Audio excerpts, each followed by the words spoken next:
Moving Castles, Part 4, in which Howl goes to a funeral in disguise. The dog man curled up heavily on Sophie's toes when she went back to her sewing. Perhaps he was hoping she would manage to lift the spell if he stayed close to her. When a big red-bearded man burst into the room, carrying a box of things, and shed his velvet cloak to become Michael, still carrying a box of things, the man-dog rose up and wagged his tail. He let Michael pat him and rub his ears. "I hope he stays," Michael said. "I've always wanted a dog." Howl heard Michael's voice. He arrived downstairs wrapped in the brown patchwork cover off his bed. Sophie stopped sewing and took a careful grip on the dog. But the dog was courteous to Howl, too. He did not object when Howl fetched a hand out of the coverlet and patted him. "Well," Howl croaked, dispersing clouds of dust as he conjured some more tissues. "I got everything," said Michael, "and there's a real piece of luck, Howl. There's an empty hat shop for sale down in Market Chipping. It used to be a hat shop. Do you think we could move the castle there?"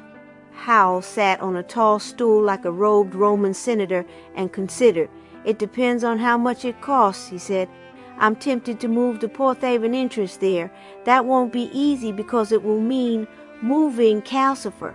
Porthaven is where Calcifer actually is. What do you say, Calcifer?" "It will take a very careful operation to move me," Calcifer said. He had become several shades paler at the thought.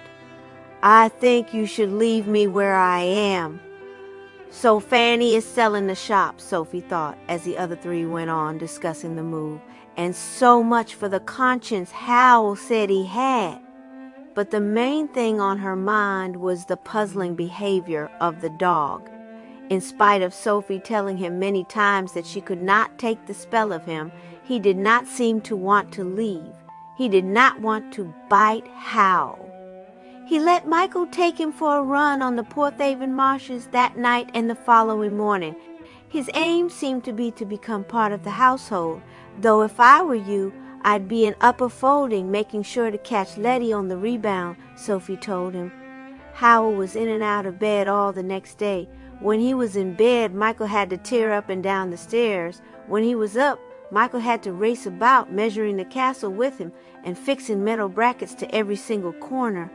In between, Howl kept appearing, robed in his quilt and clouds of dust, to ask questions and make announcements, mostly for Sophie's benefit.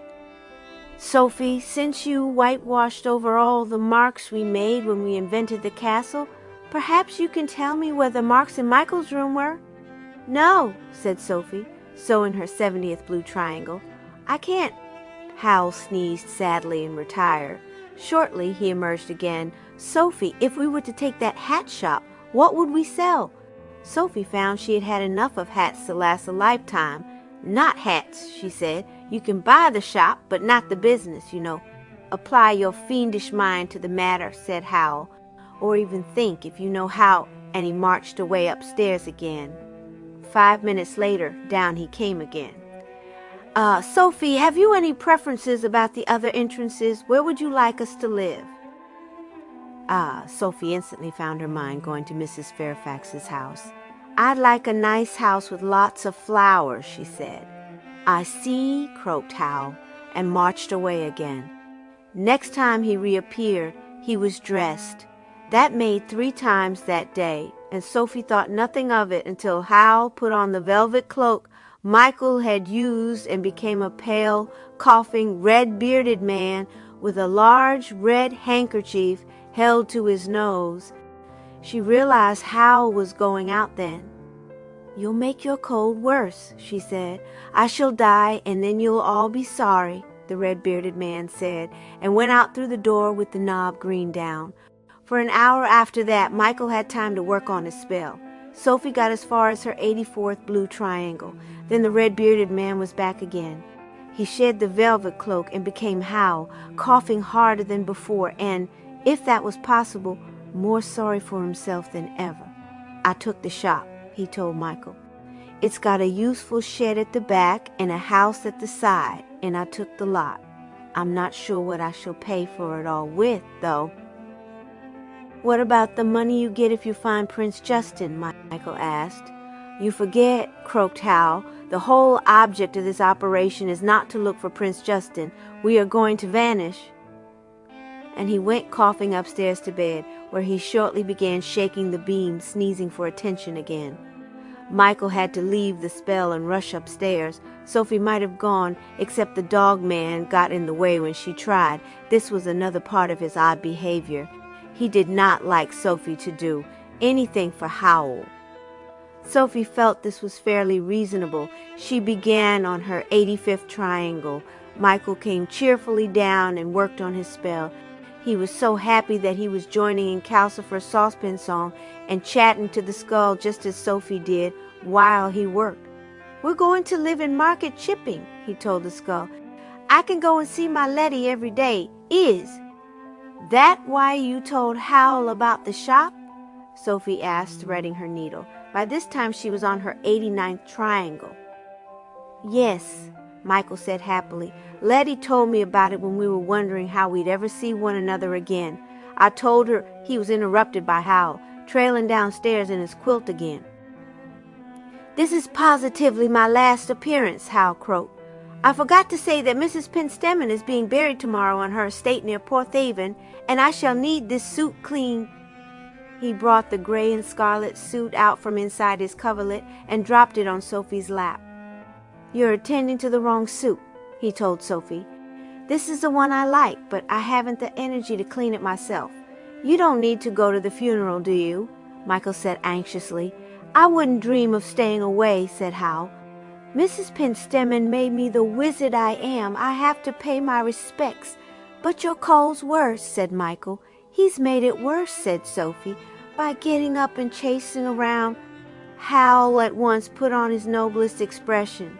"I'll be all right," he croaked, "as long as I keep out of the sea wind. It's a bitter place, the Penstemon estate. The trees are all bent sideways and there's no shelter for miles."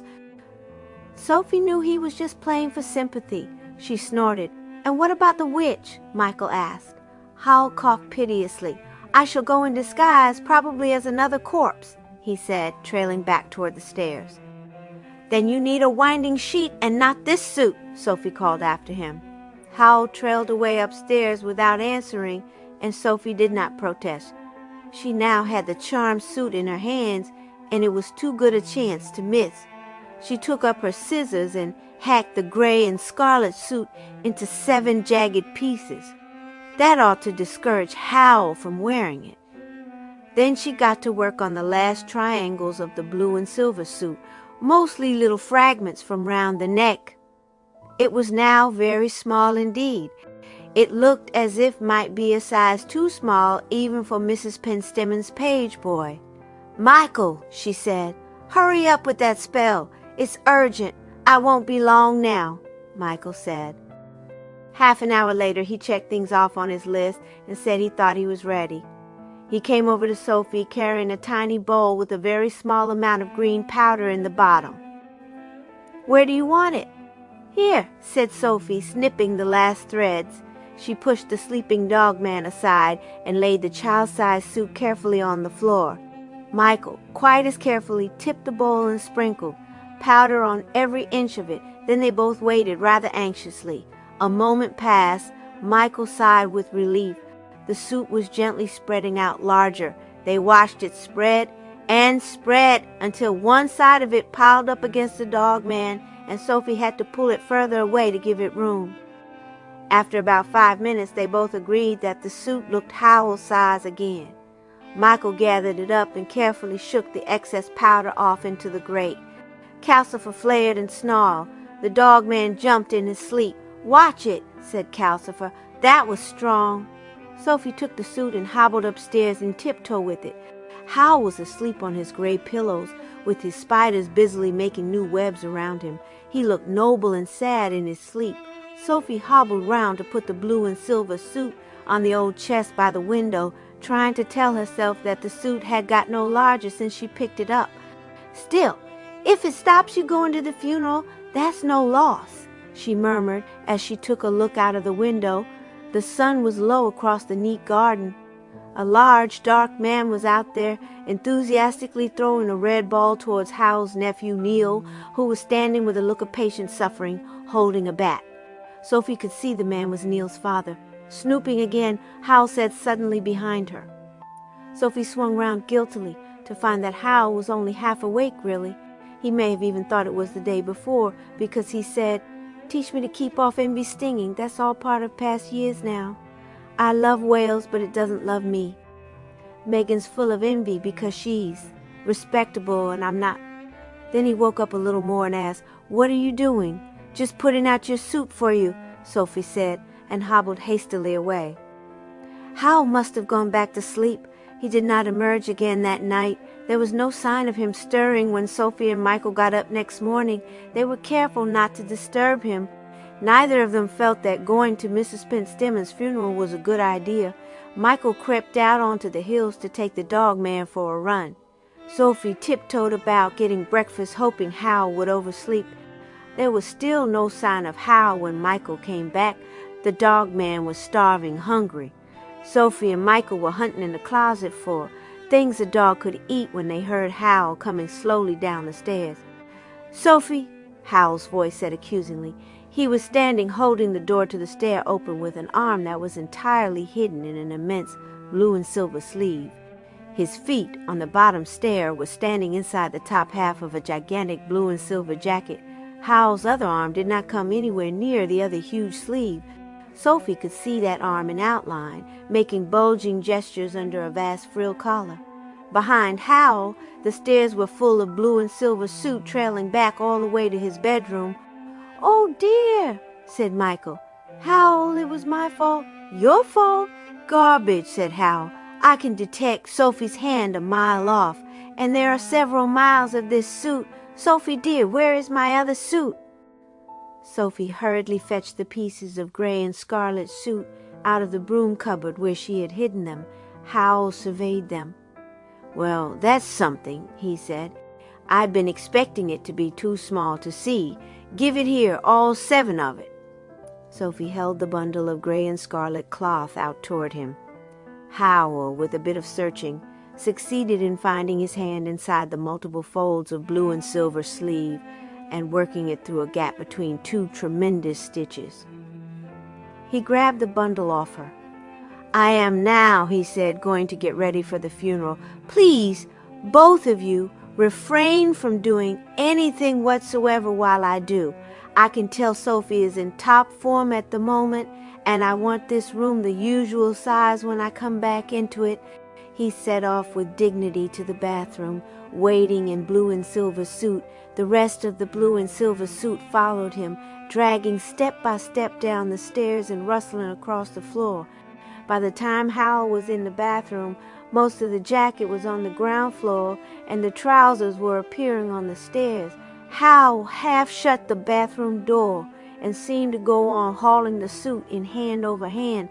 Sophie and Michael and the dog man stood and watched yard after yard of blue or silver fabric proceed across the floor, decorated with an occasional silver button the size of a millstone and enormous regular rope-like stitches. There may have been nearly a mile of it. "I don't think I got that spell quite right," Michael said when the last huge scalloped edge had disappeared round the bathroom door. "And didn't he let you know it?" said Calcifer. "Another log, please." Michael gave Calcifer another log. Sophie fed the dog man. But neither of them dared do anything much else except stand around eating bread and honey for breakfast until Howl came out of the bathroom. He came forth 2 hours later, out of a steam of verbena-scented spells.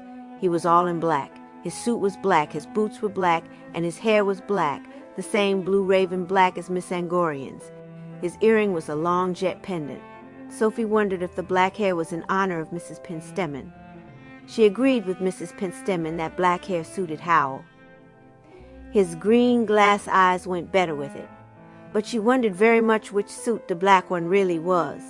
Howl conjured himself a black tissue and blew his nose on it. The window rattled. He picked up one of the slices of bread and honey from the bench and beckoned the dog man. The dog man looked dubious. "I only want you where I can look at you," Howl croaked. His cold was still bad. "Come here, Pooch." As the dog crawled reluctantly into the middle of the room, Howl added, "You won't find my other suit in the bathroom, Mrs. Snoop. You're not getting your hands on any of my clothes again."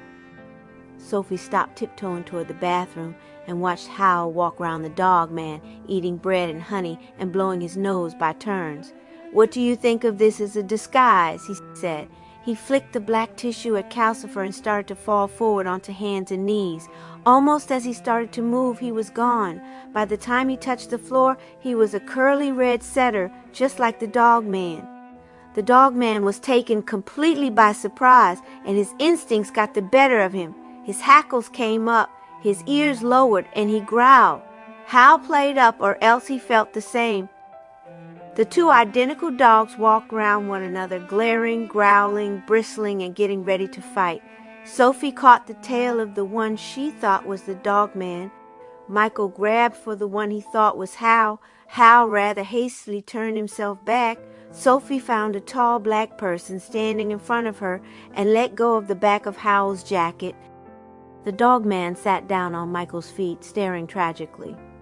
"Good," said Howl. "If I can deceive another dog, I can fool everyone else. No one at the funeral is going to notice a stray dog lifting its leg against the gravestones." He went to the door and turned the knob blue down. "Wait a moment," said Sophie. "If you're going to the funeral as a red setter, why take all the trouble of getting yourself up in black?" Howl lifted his chin and looked noble. "Respect to Mrs. Penstemon," he said, opening the door. She liked one to think of all the details. He went into the street of Porthaven, in which there is a great deal of witchcraft. Several hours passed. The dog man was hungry again. Michael and Sophie decided to have lunch too. Sophie approached Calcifer with the frying pan. "Why can't you have bread and cheese for once?" Calcifer grumbled. All the same, he bent his head. Sophie was just putting the pan on top of the curly green flames when Howl's voice rang out hoarsely from nowhere. "Brace yourself, Calcifer. She's found me." Calcifer sprang upright. The frying pan fell across Sophie's knees. "You'll have to wait," Calcifer roared, flaming blindingly up the chimney. Almost at once he blurred into a dozen or so burning blue faces, as if he was being shaken violently about, and burned with a loud, throaty whirring. "That must mean they're fighting," Michael whispered. Sophie sucked a slightly burned finger and picked slices of bacon off her skirt with the other hand, staring at Calcifer. He was whipping from side to side of the fireplace. His blurred faces pulsed from deep blue to sky blue and then almost to white. One moment he had multiple orange eyes, and the next, rows of starry silver ones. She had never imagined anything like it. Something swept overhead with a blast and a boom which shook everything in the room.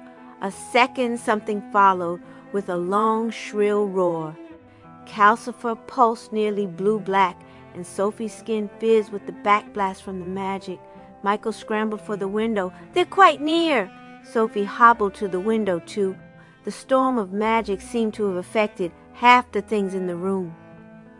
The skull was yattering its jaw so hard that it was traveling round in circles. Packets were jumping. Powder was seething in jars. A book dropped heavily out of shelves and lay open on the floor, fanning its pages back and forth. At one end of the room, the scented steam boiled out of the bathroom. At the other, Howl's guitar made out-of-tune twangings. And Calcifer whipped about harder than ever. Michael put the skull in the sink to stop it from yattering itself onto the floor while he opened the window and craned out. Whatever was happening was maddeningly just out of sight. People in the houses opposite were at doors and windows, pointing to something more or less overhead. Sophie and Michael ran to the broom cupboard, where they seized a velvet cloak each and flung them on.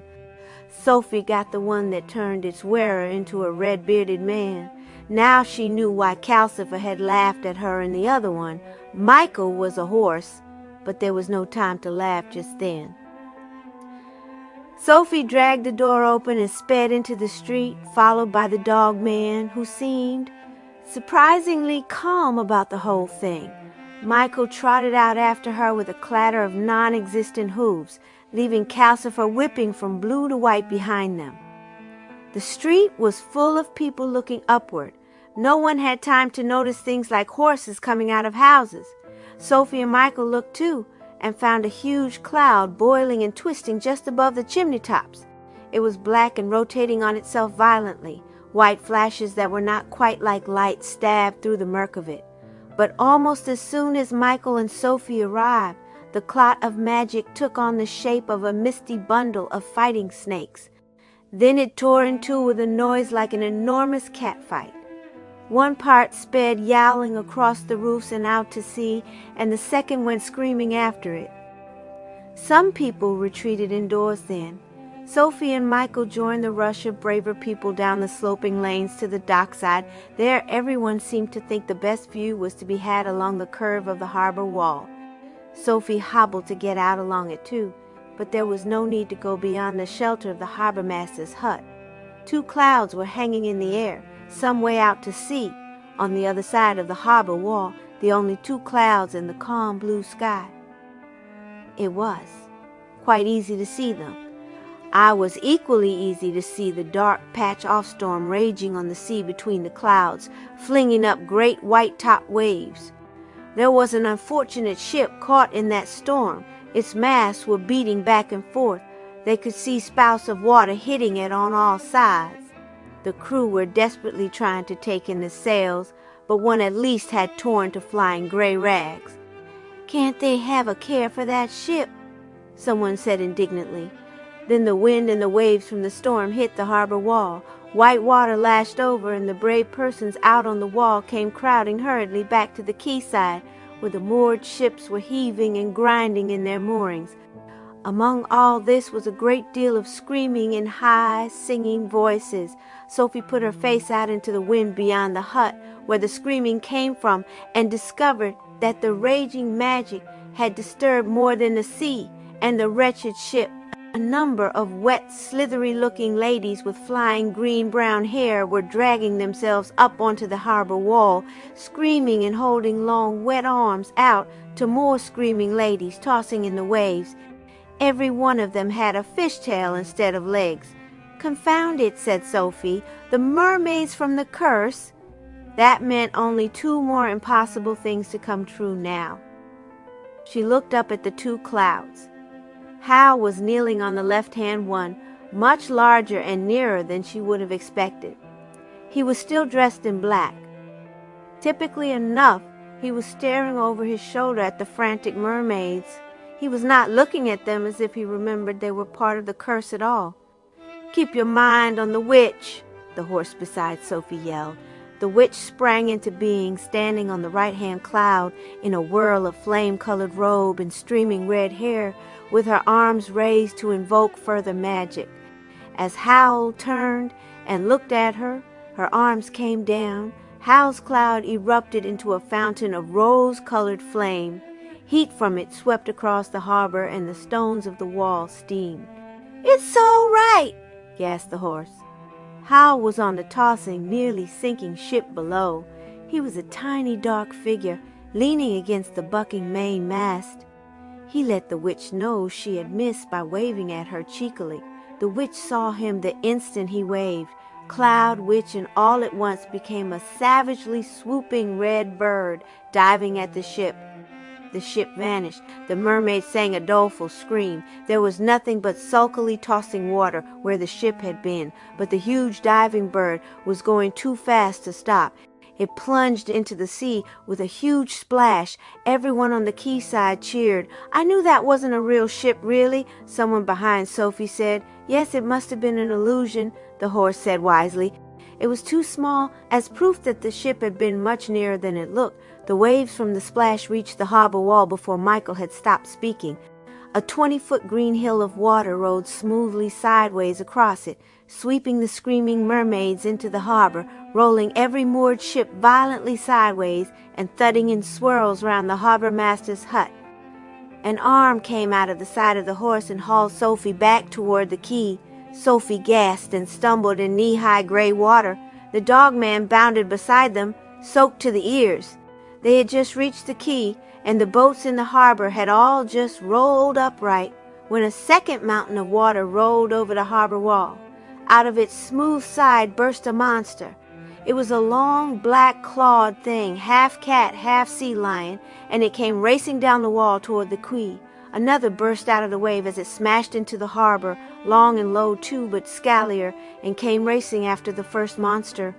Everyone realized that the fight was not over yet and splashed backward hurriedly against the sheds and houses on the quayside. Sophie fell over a rope and then a doorstep. The arm came out of the horse and dragged her upright as the two monsters streaked past in a scatter of salt water. Another wave swirled over the harbor wall, and two more monsters burst out of that. They were identical to the first two, except the scaly one was closer to the cat-like one, and the next rolling wave brought two more closer together yet.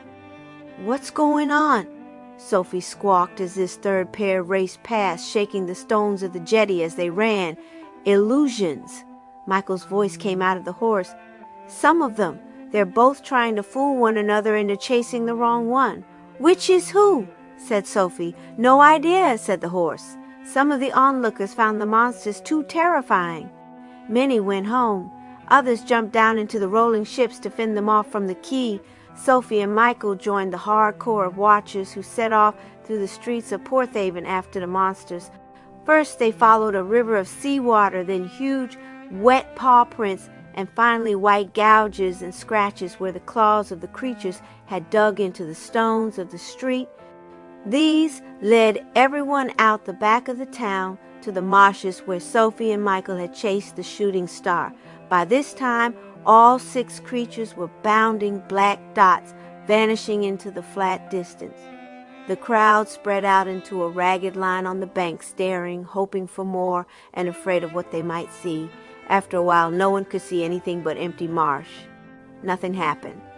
Quite a few people were turning away to leave when, of course, everyone else shouted, "Look!" A ball of pale fire rolled lazily up in the distance. It must have been enormous. The bang that went with it only reached the watchers when the fireball had become a spreading tower of smoke. The line of people all winced at the blunt thunder of it.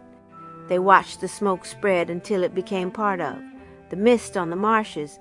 They went on watching after that, but there was simply peace and silence. The wind rattled the marsh weeds, and birds began to dare to cry again. "I reckon they must have done for one another," people said. The crowd gradually split into separate figures, hurrying away to jobs they left half done. Sophie and Michael waited until the very last, when it was clear that it was indeed all over. Then they turned slowly back into Porthaven. Neither of them felt like speaking. Only the dog man seemed happy. He sauntered beside them so friskily that Sophie was sure he thought Howl was done for. He was so pleased with life that when they turned into the street where Howl's house was, and there happened to be a stray cat crossing the road, the dog man uttered a joyful bark and galloped after it. He chased it with a dash and a skitter straight to the castle doorstep, where it turned and glared. "Get off!" it mewed. "This is all I needed." The dog backed away, looking ashamed. Michael clattered up to the door. "Howl!" he shouted. The cat shrank to kitten size and looked very sorry for itself. "And you both look ridiculous," it said. "Open the door. I'm exhausted."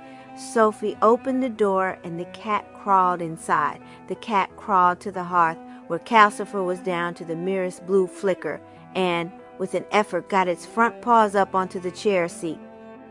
There it grew rather slowly into Howl, bent double. "Did you kill the witch?" Michael asked eagerly, taking off his cloak and becoming himself too. "No," said Howl. He turned round and flopped into the chair, where he lay looking very tired indeed. "All that on top of a cold," he croaked. "Sophie, for pity's sake, take off that horrible red beard and find the bottle of brandy in the closet, unless you've drunk it or turned it into turpentine, of course." Sophie took off her cloak and found the brandy in a glass. Howl drank one glass off as if it were water. Then he poured out a second glass, and instead of drinking it, he dripped it carefully on Calcifer. Calcifer flared and sizzled and seemed to revive a little. Howl poured a third glass and lay back sipping it. "Don't stand staring at me," he said. "I don't know who won. The witch is mighty hard to come at. She relies mostly on her fire demon and stays behind out of trouble. But I think we gave her something to think about, eh, Calcifer?" It's old, Calcifer said in a weak fizzle from under his logs. I'm stronger, but it knows things I never thought of. She's had it 100 years, and it's half killed me. He fizzled a bit, then climbed further out of his logs to grumble, You might have warned me. I did, you old fraud, Howl said wearily. You know everything I know. Howl lay sipping brandy while Michael found bread and sausage for them to eat. Food revived them all except perhaps the dog man, who seemed subdued now Howl was back after all. Calcifer began to burn up and look his usual blue self. This won't do, Howl said. He hauled himself to his feet. Look sharp, Michael. The witch knows we're in Porthaven. We're not only going to have to move the castle and the Kingsbury entrance now, I shall have to transfer Calcifer to the house that goes with that hat shop. Move me? Calcifer crackled. He was azure with apprehension. That's right, said Howl. You have a choice between market chipping or the witch. Don't go and be difficult. Curses, wailed Calcifer and dived to the bottom of the grate, in which the moving castle moves house. Howl set to work as hard as if he had just had a week's rest. If Sophie had not seen him fight a grueling magic battle an hour ago, she would never have believed it. He and Michael dashed about, calling measurements to one another and chalking strange signs in the places where they had earlier put up metal brackets. They seemed to have chalk on every corner, including the backyard, Sophie's cubbyhole under the stairs, and the odd-shaped place in the bathroom ceiling gave them quite a bit of trouble. Sophie and the dog man were pushed this way and that, and then pushed aside completely so that Michael could crawl about chalking a 5-pointed star inside a circle on the floor. Michael had done this and was brushing dust and chalk off his knees when Howl came racing in with patches of whitewash all over his black clothes. Sophie and the dog man were pushed aside again so that Howl could crawl about writing signs in and around both star and circle. Sophie and the dog man went to sit on the stairs. The dog man was shivering. This did not seem to be magic he liked. Howl and Michael raced out into the yard. Howl raced back. Sophie! He shouted. Quickly! What are we going to sell in that shop? Flowers, Sophie said, thinking of Mrs. Fairfax again. Perfect, said Howl, and hurried over to the door with a pot of paint and a small brush. He dipped the brush in the pot and carefully painted the blue blob yellow. He dipped again. This time the brush came out purple. He painted the green blob with it. At the third dip, the paint was orange, and the orange went over the red blob. Howl did not touch the black blob. He turned away, and the end of his sleeve went into the paint pot along with the brush. Botheration, said Howl, dragging it out. The trailing tip of the sleeve was all colors of the rainbow. Howl shook it, and it was black again. Which suit is that really? Sophie asked. I've forgotten. Don't interrupt. The difficult part is just coming up, Howl said, rushing the paint pot back to the bench. He picked up a small jar of powder. Michael, where's the silver shovel? Michael raced in from the yard with a big, gleaming spade. The handle was wood, but the blade did seem to be solid silver. All set out there, he said. Howl rested the shovel on his knee in order to chalk a sign on both handle and blade. He sprinkled red powder from the jar on it. He put a pinch of the same grains carefully in each point of the star and tipped all the rest into the middle. Stand clear, Michael, he said. Everyone stay clear. Are you ready, Calcifer? Calcifer emerged from between his logs in a long thread of blue flame. As ready as I shall ever be, he said. You know this could kill me, don't you? Look on the bright side, said Howl. It could be me it kills. Hold on tight. 1, 2, 3. He dug the shovel into the grate, very steadily and slowly, keeping it level with the bars. For a second he juggled it gently to get it under Calcifer. Then, even more steadily and gently, he raised it. Michael was quite obviously holding his breath. Done it, said Howl. Logs toppled sideways. They did not seem to be burning. Howl stood up and turned round, carrying Calcifer on the shovel, the room filled with smoke. The dog man whined and shivered. Howl coughed. He had a little trouble holding the shovel steady. Sophie's eyes were watering, and it was hard to see clearly, but as far as she could tell, Calcifer, just as he had said to her, did not have feet, or legs either. He was a long, pointed blue face, rooted in a faintly glowing black lump. The black lump had a dent in the front of it, which suggested at first sight that Calcifer was kneeling on tiny folded legs. But Sophie saw that was not so when the lump rocked slightly, showing it was rounded underneath. Calcifer obviously felt terribly unsafe. His orange eyes were round with fear, and he kept shooting feeble arm-shaped flames out on either side, in a useless attempt to take hold of the sides of the shovel. "Won't be long," Howl choked, trying to be soothing, but he had to shut his mouth hard and stand for a moment trying not to cough. The shovel wobbled and Calcifer looked terrified. Howl recovered. He took a long, careful step into the chalk circle and then another into the center of the five-pointed star. There, holding the shovel out level, he turned slowly round, one complete turn, and Calcifer turned with him, sky blue and staring with panic. It felt as if the whole room turned with them. The dogman crouched close to Sophie. Michael staggered. Sophie felt as if their piece of the world had come loose and was swinging and jigging round in a circle, sickeningly. She did not blame Calcifer for looking so frightened. Everything was still swinging and swaying as Howl took the same careful steps out of the star and out of the circle. He knelt down by the hearth and with enormous care slid Calcifer back into the grate and packed the logs back round him. Calcifer flopped green flames uppermost. Howl leaned on the shovel and coughed. The room rocked and settled. For a few instants, while the smoke still hung everywhere, Sophie saw to her amazement the well-known outlines of the parlor in the house where she had been born. She knew it even though its floor was bare boards and there were no pictures on the wall. The castle room seemed to wriggle itself into place inside the parlor, pushing it out here, pulling it in there, bringing the ceiling down to match its own beamed ceiling until the two melted together and became the castle room again, except perhaps now a bit higher and squarer than it had been. "Have you done it, Calcifer?" coughed Howl. "I think so," Calcifer said, rising up the chimney. He looked none the worse for his ride on the shovel. "You'd better check me, though."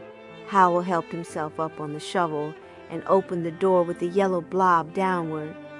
Outside was the street and market chipping that Sophie had known all her life. People she knew were walking past in the evening, taking a stroll before supper, the way a lot of people did on summer. Howl nodded at Calcifer, shut the door, turned the knob orange down, and opened it again. A wide, weedy drive wound away from the door now, among clumps of trees most picturesquely lit sideways by the low sun. In the distance stood a grand stone gateway with statues on it. "Where is this?" said Howl. "An empty mansion at the end of the valley?" Calcifer said rather defensively. "It's the nice house you told me to find. It's quite fine." "I'm sure it is," Howl said. "I simply hope the real owners won't object." He shut the door and turned the knob round to purple down. "Now for the moving castle," he said as he opened it again. It was nearly dusk out there. A warm wind full of different scents blew in. Sophie saw a bank of dark leaves drift by, loaded with big purple flowers among the leaves. It spun slowly away, and its place was taken by a stand of dim white lilies and a glimpse of sunset on water beyond. The smell was so heavenly that Sophie was halfway across the room before she was aware. "No, your long nose stays out of there until tomorrow," Howl said, and he shut the door with a snap. "That part's right on the edge of the waist." "Well done, Calcifer. Perfect. A nice house and lots of flowers, as ordered." He flung the shovel down and went to bed, and he must have been tired. There were no groans, no shouts, and almost no coughing. Sophie and Michael were tired too. Michael flopped into the chair and sat stroking the dogman, staring. Sophie perched on the stool, feeling strange. They had moved. It felt the same but different, quite confusingly. And why was the moving castle now on the edge of the waste? Was it the curse pulling Howl toward the witch? Or had Howl slithered out so hard that he had come out right behind himself and turned out what most people would call honest? Sophie looked at Michael to see what he thought. Michael was asleep, and so was the dog man. Sophie looked at Calcifer instead, sleepily flickering among rosy logs with his orange eyes almost shut. She thought of Calcifer pulsing almost white, with white eyes, and then of Calcifer staring anxiously as he wobbled on the shovel. He reminded her of something. The whole shape of him did. "Calcifer," she said, "were you ever a falling star?" Calcifer opened one orange eye at her. "Of course," he said. "I can talk about that if you know. The contract allows me to—" "And Howl caught you?" said Sophie. 5 years ago," said Calcifer, "out on Porthaven marshes, just after he set up his Jenkin the Sorcerer. He chased me in 7-league boots. I was terrified of him. I was terrified anyway, because when you fall, you know you're going to die. I'd have done anything rather than die. When Howl offered to keep me alive the way humans stay alive, I suggested a contract on the spot. Neither of us knew what we were getting into. I was grateful, and Howl only offered because he was sorry for me." "Just like Michael," said Sophie. "What's that?" Michael said, waking up. "Sophie, I wish we weren't right on the edge of the waste. I didn't know we would be. I don't feel safe. Nobody's safe in a wizard's house," Calcifer said feelingly. Next morning the door was set to black knob down, and to Sophie's great annoyance, it would not open at any setting. She wanted to see those flowers, witch or no witch. So she took out her impatience by fetching a bucket of water and scrubbing the chalk signs off the floor. Howl came in while she was doing it. "Work, work, work," he said, stepping over Sophie as she scrubbed. He looked a little strange. His suit was still dense black, but he had turned his hair fair again. It looked white against the black. Sophie glanced at him and thought of the curse. Howl may have been thinking of it too. He picked the skull out of the sink and held it in one hand mournfully.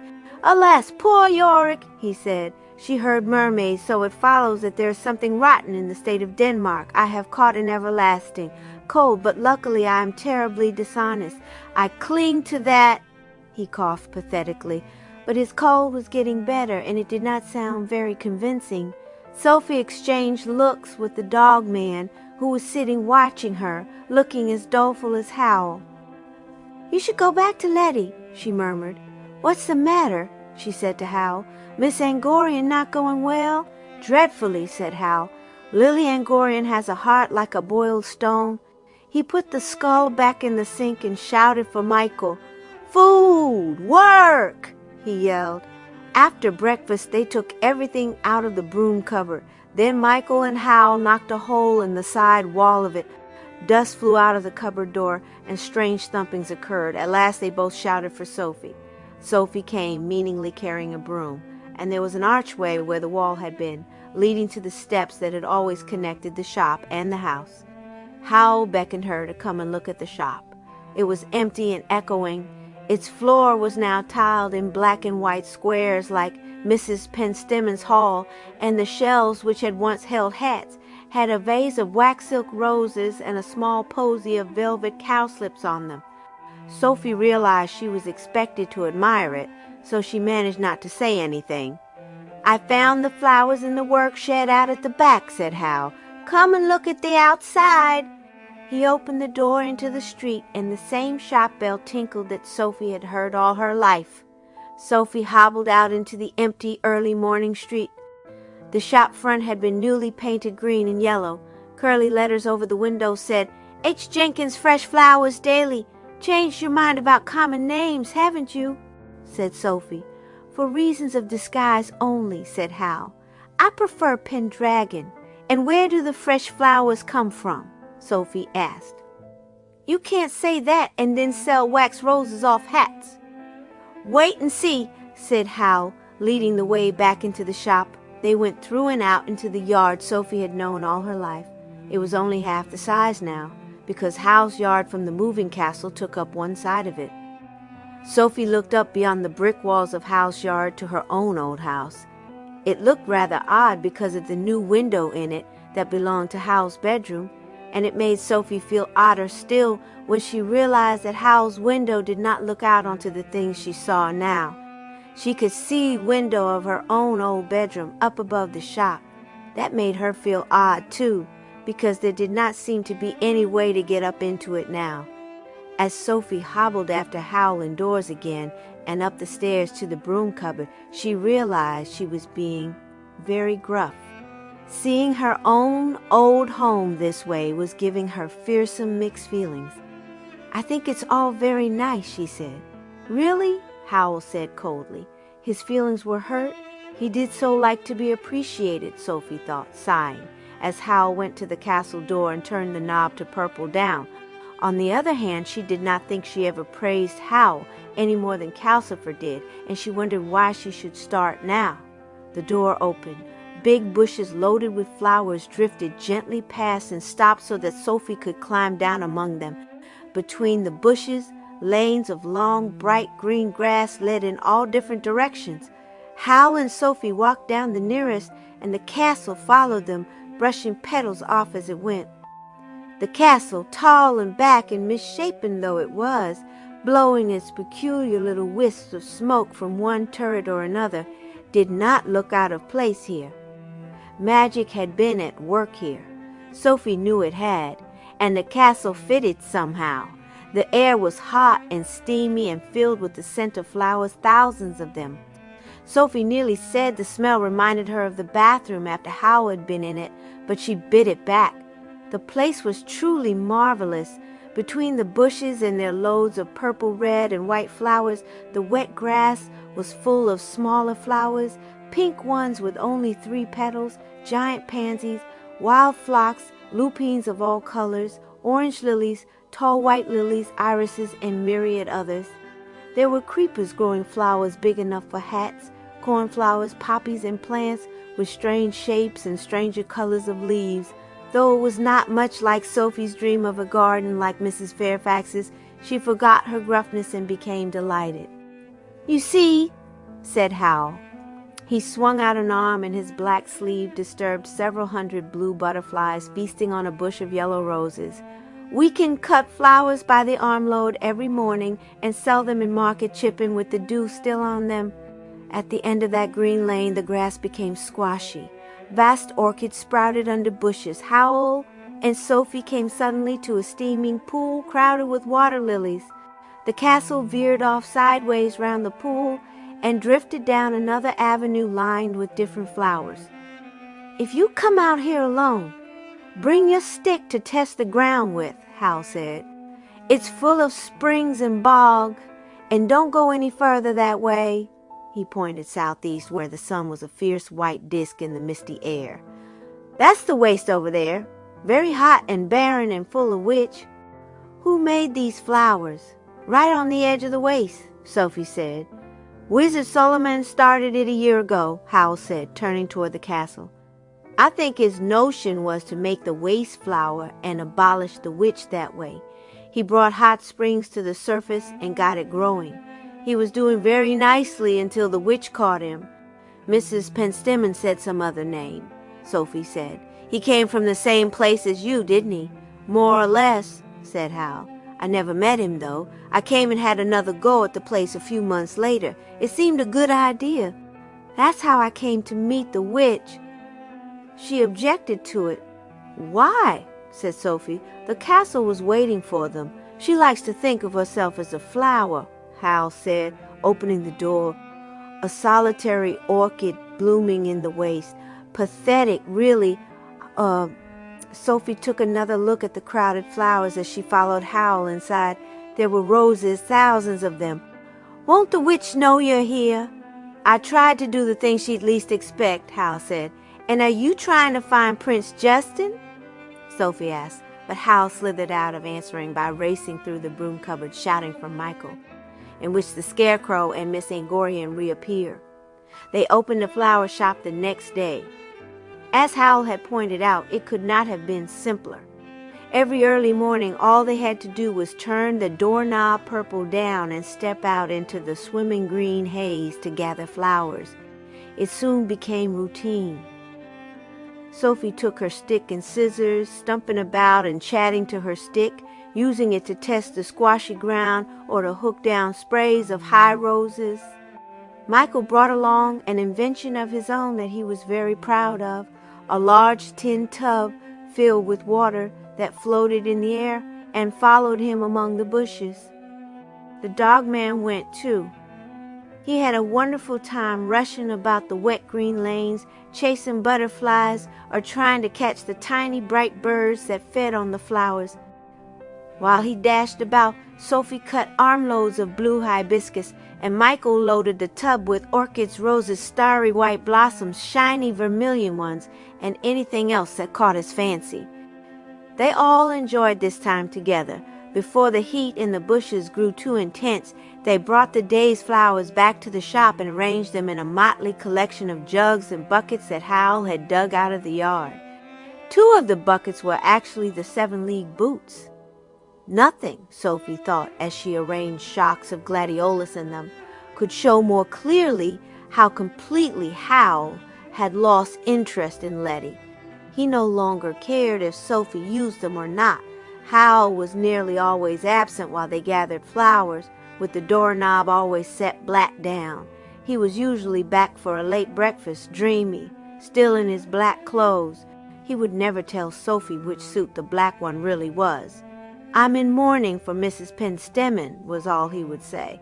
And if Sophie or Michael asked why he was always away, Howl would look injured and reply, "If you want to talk to a school teacher, you have to catch her before school starts." Then he would vanish into the bathroom for 2 hours. Meanwhile, Sophie and Michael put on their fine clothes and opened the shop. Howl insisted on the fine clothes, saying they attracted custom. Sophie insisted on aprons. After the first few days, when the people of market shipping only stared through the window without coming in, the shop became very popular. Word spread that Jenkins had flowers unlike any ever seen before. People Sophie had known all her life came and bought bundles, yet none of them recognized her. That made her feel very strange. They all assumed she was Howl's old mother, but Sophie had had enough of that role. "I'm his aunt," she told Mrs. Cesari, and so she became known as Aunt Jenkins. By the time Howl arrived at the shop, in a black apron to match his suit, it was usually bustling. He made it busier still. Sophie soon grew sure that the black suit was really the charmed gray and scarlet one. Any lady Howl served left with at least twice the flowers she had asked for, often 10 times as many. Before long, Sophie noticed some women peering in and deciding not to enter if Howl was there. She did not blame them. If you only want a rose for a buttonhole, you don't want to be pressured into 3 dozen orchids. So she did not discourage Howl when he began spending long hours in the workshed across the yard. "I'm setting up defenses against the witch before you ask," he said. By the time I finish, there'll be no way for her to get into any part of this place." Leftover flowers sometimes posed a problem. Sophie could not bear to see them wilting overnight. She found she could keep them fairly fresh if she talked to them. After that, she spoke to flowers often. She had Michael make her a plant nutrition spell and began experimenting in buckets in the sink and in tubs in the alcove where she used to trim hats. Some plants she kept fresh for days. Naturally, she experimented more. She dug soot out of the yard and planted things in it, muttering as she worked. Out of that soot grew a navy blue rose, whose coal-black buds opened bluer and bluer until they almost matched Calcifer's flame. Sophie was delighted. She took cuttings from all the roots hanging on the beams and experimented further. She told herself she had never been happier in her life. But that was not true. Something was wrong, though Sophie could not understand what. Sometimes she thought it was that no one in market shipping recognized her. She dared not visit Martha for fear Martha would not know her either. She dared not tip the flowers out of the 7-league boots and go to see Letty for the same reason. She could not bear for either sister to see her as an old woman. Michael went off with bunches of flowers to visit Martha all the time. Sometimes Sophie thought that was the real problem. Michael was so cheerful while she was left alone in the shop more and more. But that did not quite explain it. Sophie enjoyed selling flowers by herself.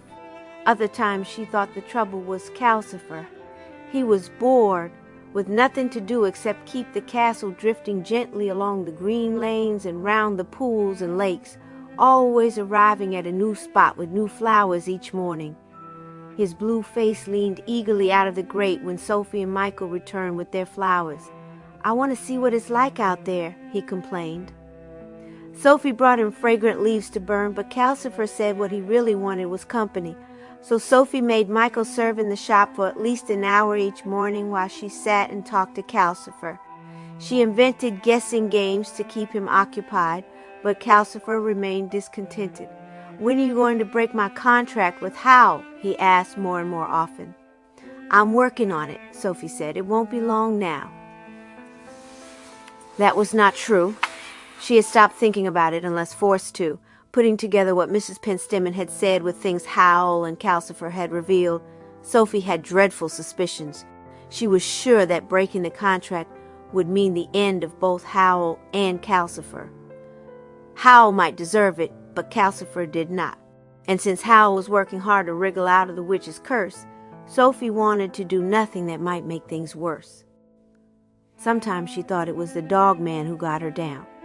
He was such a doleful creature. He only enjoyed himself during the morning flower gathering, when he bounded along the green lanes. The rest of the day he trudged gloomily after Sophie, sighing. She was rather relieved when he began spending his days lying in the shade out in the yard, panting. Meanwhile, Sophie's roots had become very interesting. The onions sprouted into a small palm tree with onion-scented nuts. Another root grew into a pink sunflower. Only one was slow to grow. When it at last put out 2 round leaves, Sophie could hardly wait. The next day it looked like it might be an orchid, pointed mauve-spotted leaves, a tall green stalk, and a swelling bud. The following morning, Sophie hurried eagerly to the alcove. The bud had opened into a pink flower that looked like an orchid that had been through a mangle. Its 4 petals sprouted from a plump middle, 2 pointing down and 2 sticking sideways halfway up. As Sophie stared, the scent of spring flowers warned her that Howl had come in and was standing behind her. "What is that thing?" he asked. "If you were expecting an ultraviolet violet or an infrared geranium, you got it wrong, Mrs. Mad Scientist. It looks like a squash baby flower," Michael said, coming to look. Howl shot Michael a sharp look, then picked up the flower in its pot. He slid it out into his hand and carefully separated the roots, soot, and remnants of the manure spell until he uncovered the brown, forked root Sophie had planted. "I might have guessed," he said. "It's mandrake root." Sophie strikes again. "You do have a touch, don't you, Sophie?" He set it carefully back in the pot and left, looking pale. So, Sophie thought as she went to arrange lilies in the window, that was almost all the curse come true. The mandrake root had had a baby. Only one part remained, the wind to advance an honest mind. If that meant Howl's mind had to be honest, perhaps the curse might never fully come true. Still, she felt alarmed and guilty. And then came the sound, clunk, clunk, clunk, a stick striking the stones. Sophie's heart leapt even before she looked out. Down the street hopped the scarecrow, withered turnip face set in grim determination. The rags trailing from its arms were fewer and grayer, but the scarecrow hopped steadily down the middle of the street as if it had been hopping ever since Howl hurled it away, determined to return. Sophie was not the only one afraid. The few people about at that early hour ran as hard as they could from the scarecrow, but it paid no attention and hopped on. Sophie ducked back from the window. "We're not here!" she whispered fiercely. "You don't know we're here. You can't find us. Hop away, fast!" The clump slowed as the scarecrow neared the shop. Sophie wanted to scream for Howl, but all she could do was keep whispering, "We're not here. Go away quickly!" And the hopping quickened just as she ordered. The scarecrow passed the shop and went clumping away through market chipping. Sophie realized she had been holding her breath. She let it out in a shaky sigh of relief. If the scarecrow came back, she told herself, she could send it away again. When Sophie went back into the castle room, Howl was gone. He seemed awfully upset, Michael said. Sophie glanced at the door. The knob was blacked down. Not that upset, she thought. Michael went off to Cesari's, leaving Sophie alone in the shop. It was a hot morning. The flowers wilted in spite of the spells, and few people wanted to buy any. With the mandrake root, the scarecrow, and the weight of her own feelings, Sophie grew miserable. It may be the curse catching up with Howl, she sighed to the flowers. But I think it's just being the eldest, really. Look at me. I set out to seek my fortune, and I've ended up exactly where I started, only older than the hills. At that moment, the dogman poked his glossy red snout around the yard door and whined. Sophie sighed again. He never went an hour without checking on her. Yes, I'm still here, she told him. Where did you expect me to be? The dog stepped inside, stretched stiffly, and Sophie realized he was trying to change into a man. Poor creature, worse off than she was. Try harder, she encouraged. Put your back into it. You can be a man if you want. The dog strained, back straightening, body shuddering. At last he managed to heave himself upright into a distraught ginger-haired man. I envy Howl, he panted. Does that so easily. I was dog in the hedge. You helped. Told Letty I knew you. I'd keep watch. I was here before in. He began to double up again, howled with frustration, and fell forward onto his hands, sprouting gray and white hair, until he was a large, shaggy dog once more. Sophie stared. You were with the witch. She remembered now, the anxious ginger-haired man who had stared at her in horror. Then you know who I am, and you know I'm under a spell. Does Letty know too? The huge shaggy head nodded. And she called you Gaston, Sophie recalled. Oh, my friend, she's made things hard for you. Fancy having all that hair in this weather. You'd better go somewhere cool. The dog nodded miserably and shambled into the yard. But why did Letty send you? Sophie wondered aloud, disturbed. She went upstairs through the broom cupboard to talk to Calcifer. Calcifer was not much help. It doesn't make any difference how many people know you're under a spell, he said. It hasn't helped the dog much, has it? No, but... Sophie began. Just then the castle door clicked open. Sophie and Calcifer looked. The knob was still blacked down, so they expected Howl, but the person who slipped cautiously inside was Miss Angorian. She looked equally astonished. Oh, I beg your pardon, she said. I thought Mr. Jenkins might be here. He's out, Sophie said stiffly, wondering where Howl had gone if not to her. Miss Angorian let go of the door and edged towards Sophie pleadingly. Sophie found herself stepping forward, too, as if to block her. Please, Miss Angorian said, don't tell Mr. Jenkins I was here. To tell you the truth, I only encouraged him in hopes of news about my fiancé, Ben Sullivan, you know. I'm certain Ben disappeared to the same place Mr. Jenkins keeps disappearing to, only Ben never came back. There's no Mr. Sullivan here, Sophie said flatly. Wizard Suleiman's name, she thought. I don't believe a word of it. Oh, I know that, Miss Angorian replied, but this feels like the right place. Do you mind if I look around a little? Just to imagine the sort of life Ben is leading now. She hooked a sheet of black hair behind her ear and tried to slip further in. Sophie stepped squarely in her path. This forced Miss Angorian sideways toward the workbench. How quaint, she said, eyeing the bottles and jars. Then, looking out the window, what a quaint little town. It's called Market Chipping, Sophie said firmly, hurting her back toward the door. And what's up those stairs? Miss Angorian asked, pointing. Howl's private room, Sophie said. And that other door? A flower shop, Sophie snapped. Nosy Parker. Miss Angorian glanced vaguely at Calcifer, frowning as if she could not quite see what he was. Calcifer only stared back silently. That made Sophie feel better. Only people who understood Calcifer were welcome here. But then Miss Angorian darted around a chair and noticed Howl's guitar. She gasped, seized it, and clutched it to her chest. Ben had a guitar like this. It could be his. I heard Howl bought it last winter. Sophie said coldly, advancing to push her out. Something's happened to Ben, Miss Angorian cried. He would never have parted from his guitar. Where is he? I know he isn't dead. I'd know in my heart if he were. Sophie considered waving the human skull at her and claiming it was Suleiman's, but it was buried behind buckets of ferns and lilies. Besides, that would be cruel. May I take this guitar?